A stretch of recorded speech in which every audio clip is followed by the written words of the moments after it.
As a driver, you are responsible for the roadworthiness of the vehicle you are driving. If stopped roadside by the DVSA and the vehicle is found to be defective, the DVSA can issue fixed penalty notices to offending drivers and also take the vehicle off the road. The DVSA keep records of these fixed penalties and can report drivers to the Traffic Commissioner for having too many. The Traffic Commissioner has the power to revoke driving licences.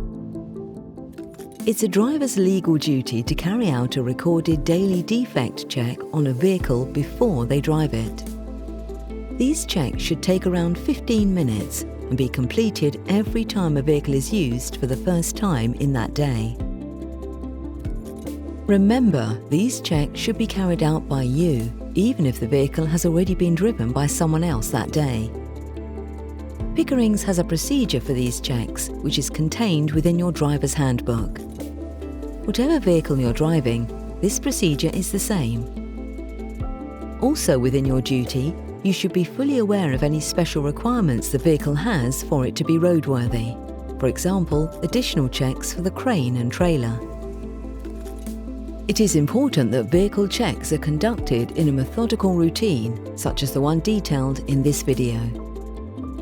On approaching the vehicle, make sure that it is sitting level and not leaning to either side. Look underneath the vehicle for any signs of fluid leaks, such as oil or coolant.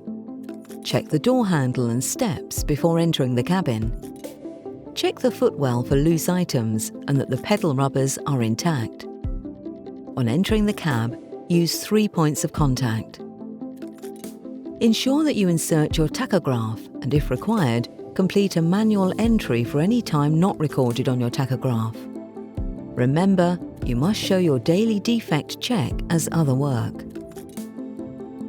Before starting the engine, demount the cab backwards using 3 points of contact. Check the levels under the bonnet, engine oil, coolant, clutch fluid and washer bottle. Now back in the cab, turn on the ignition but not the engine. Carry out a check of the interior driving controls and instruments. Ensure all dash lights illuminate. Look and listen out for warning lights and audible devices. If anything is indicating a fault, don't ignore it. Check that indicators, hazard warning lights and lights are all functioning correctly.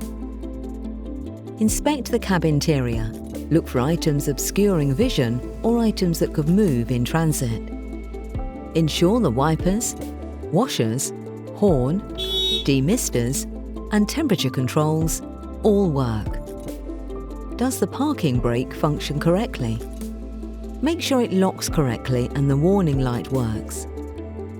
Check that the air pressure gauges are working and reading adequate pressure. Check for any leakage of air and depress the brake pedal several times to ensure the low pressure warning device works. Now start the engine and check the air pressure gauges are registering an increase in pressure. Use the mirrors to check for excessive exhaust smoke and at the same time check the mirrors for any sign of damage. Turn the steering wheel to ensure a smooth operation and ensure there isn't any excessive play. Now check the lights. Get someone to check the lights with you, particularly the rear and reversing lights. Now this is done, start your checks from the front of the vehicle. Check indicators and the condition and security of your wheels and tyres. This is critical to your vehicle safety.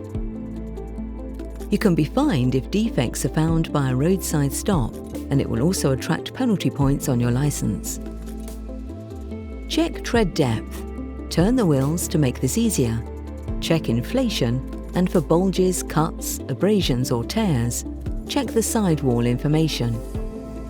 Also check the wheel nut indicators, ensuring they haven't moved. Moving round the front, check number plate, beacons, lights, grille, top markers, wiper blades and blind spot mirror. Now check down the near side. Check twist locks are in full working order, well lubricated and the secondary lock is working. Check all marker lights are secure and working. Check the side underrun is secure and not damaged. Check the spray suppression is not damaged. check it's secure, not rubbing on the tyre, and that they are free from debris. The fuel and AdBlue tank caps must be in place, secure, and no obvious signs of leaks. Check toolbox doors are secure. One way of checking the drive axle tyres is to lift the air suspension. This way you can carry out checks and also see in between the wheel to check for items lodged. Neither tyre wall should touch each other. If they are, this could mean underinflation or even a puncture. Make sure nothing is loose on the vehicle bed and that all equipment is stowed safely. Once round the back of the vehicle, check the back lights are working, number plates, rear underrun is in good condition and operates correctly.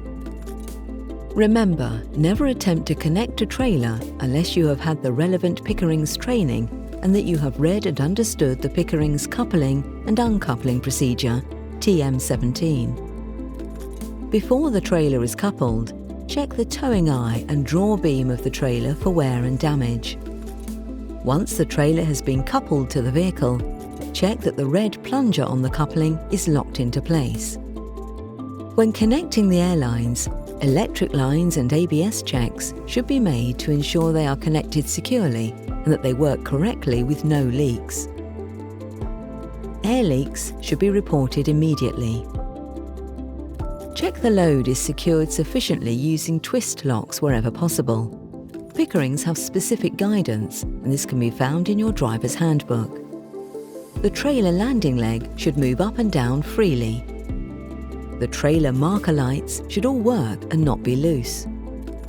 Check the condition and security of your wheels and tyres.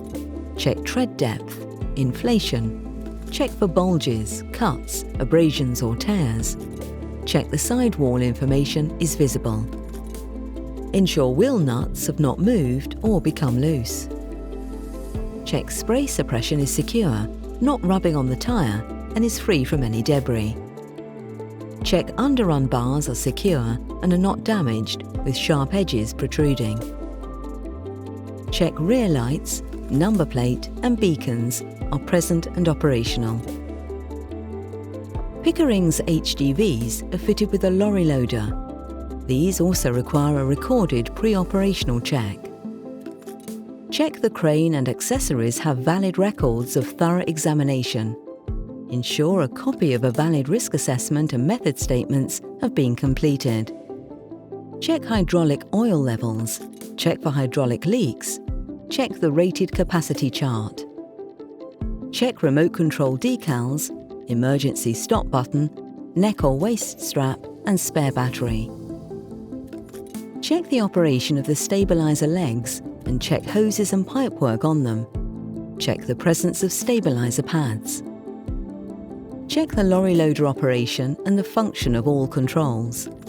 This must include the rated capacity indicator and rated capacity limiter. Ensure the in-cab warning system operates with a visual and audible alarm. Check the condition of the hook and the lifting accessories, as well as their safety catches. Check additional safety features like remote stowage and crane stowage. Check harness and fall arrestor certificates and tags. Check the items for damage, cuts and frays. Before setting off, ensure you are in a comfortable seating position and that you have a working seatbelt. Make sure that any defects found on the checks are documented as a defect and reported to your line manager in accordance with the Pickerings defect procedure, which can be found in your driver's handbook. Remember, it is absolutely critical you monitor the vehicle throughout your day and immediately report and record any defects you find, not just on the pre-use check, but throughout your day too.